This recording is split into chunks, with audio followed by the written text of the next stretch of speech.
నిజామాబాద్ జిల్లా మెడ్తాడ్ మండల కేంద్రంలో గల government junior college principal Bombay Gangadhar మీడియాతో మాట్లాడుతూ తమ కాలేజీలో లెక్చరర్ల కొరత లేదని 90% ఉత్తీర్ణత సాధిస్తున్నామని పేరెంట్స్ మీటింగ్ లో రోడ్డు బాగు చేయాలని కాలేజీ ప్రహారీ గోడ నిర్మించాలని కోరారు. ఇదే అంశంపై ఉన్నత అధికారులు దృష్టికి తీసుకెళ్లినట్లు తెలిపారు. విద్యార్థులకు కూర్చోవడానికి బెంచులు లేవని ఎవరైనా స్వచ్ఛంద సంస్థలు ప్రజా ప్రతినిధులు ముందుకు రావాలని కోరారు. మరియు త్రాగడానికి మంచినీరు ఆర్ఓ ఏర్పాటు చేయాలని కోరారు. ఈ కార్యక్రమంలో విద్యార్థుల తల్లిదండ్రులు ఉపాధ్యాయులు ఉన్నారు.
మొత్తం వాళ్ళకే సపోర్ట్ ఉంటాను.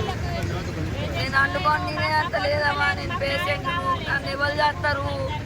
నేను ఒక పేషెంట్ను, నేను అన్నం కూడా అంట నా కొడుకు అండి పెట్టిండు.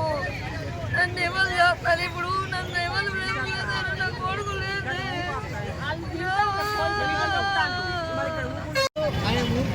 నా కొడుకు జ్వరం వచ్చిందని పిలిస్తే ఆర్ఎంపీ డాక్టర్ వచ్చి పంపిండి అయ్యా, సూర్యచిండో ఏం చేసిండో రియాక్షన్ ఇచ్చింది. హాస్పిటల్కి పోతే మీద డెడ్ అయిందని చెప్పిండు. నాకు అంతేగాని వీళ్ళు ఇన్ని రోజులే మా ఎంబడి కూడా రాలే డాక్టరు. ఏమైందో ఈ సూర్యేసిన మరి ఇరుగుడు ఇవి అని కూడా చెప్పడానికి రాలే. మాకు మేము ఫోన్ చేసిన కొద్ది పారార్లోనే ఉన్నాడు అప్పటికి. ఇవాళకి 7 రోజులే నా కొడుకు చనిపోయిండు.